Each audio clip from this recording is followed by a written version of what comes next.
15 বছরের আর্থিক খাতের অনিয়ম নিয়ে সরকারের সংস্কার কার্যক্রম শুরু হয়েছে বলে জানিয়েছেন অর্থ উপদেষ্টা ডক্টর সালেহ উদ্দিন আহমেদ। তিনি জানান, শেয়ারবাজারের দরপতনে নিয়ন্ত্রক সংস্থার দায় রয়েছে। রাজধানীর সিরডাপে আর্থিক তথ্যভিত্তিক গবেষণা গ্রন্থ ব্যাংকিং অ্যালমানাকের ষষ্ঠ সংস্করণের মোড়ক উন্মোচন অনুষ্ঠানে অর্থ উপদেষ্টা এসব কথা বলেন। এ সময় তত্ত্বাবধায়ক সরকারের সাবেক উপদেষ্টা অর্থনীতিবিদ হোসেন জিল্লুর রহমান বলেন, ভঙ্গুর অর্থনীতিকে শৃঙ্খলায় ফেরানো, মূল্যস্ফীতি নিয়ন্ত্রণ ও অর্থনীতির চাকা বেগবান করাই হবে সরকারের সবচেয়ে বড় চ্যালেঞ্জ। শারফুল আলমের রিপোর্ট। ব্যাংক খাতে লুটপাট, শেয়ার বাজারের অনিয়মের কারণে দেড় দশকে দেশের আর্থিক খাত দুর্বল হয়ে পড়ে। কয়েকটি ব্যাংকের তারল্য সংকটের কারণে প্রভাব পড়ে পুরো ব্যবসা বাণিজ্য তথা অর্থনীতিতে।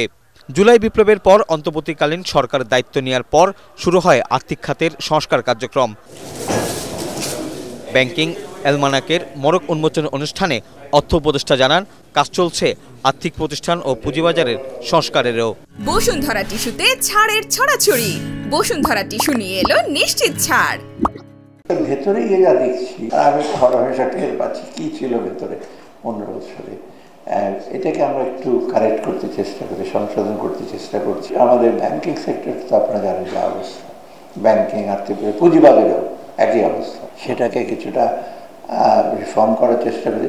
কিছু যন্ত্রণা থাকবে, যারা প্লেয়ার ভেতরে, যারা রেগুলেটর, তাদের অনেক দোষ আছে।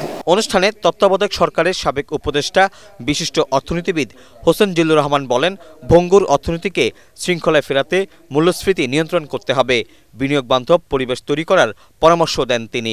আর্থিক শৃঙ্খলার খাত, আমাদের সামষ্টিক অর্থনীতির ভারসাম্য সেখানে অত্যন্ত ভঙ্গুর অবস্থা থেকে ওই স্বল্প সময়ে ঘুরিয়ে দাঁড়ানো হয়েছে। এখানে অর্থনীতির সামনে 3টে বড় চ্যালেঞ্জ আরও আছে: আর্থিক শৃঙ্খলা ফিরিয়ে আনা আর সামষ্টিক অর্থনীতির ভারসাম্যগুলো তৈরি করা।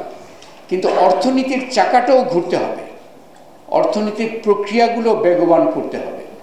এই যে মূল্যস্ফীতির বিষয়টাও মোকাবেলা করতে হলে আমরা যেটা বলতে পারি অলিগার্কিক মার্কেট পাওয়ার, এই অলিগার্কিক মার্কেট পাওয়ার কিন্তু গত 15 বছরের যে শাসনকালে এটা একটা অন্য স্তরে চলে গেছিল।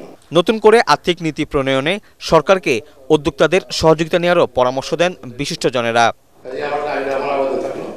শারফুল আলম, এটিএন বাংলা, ঢাকা।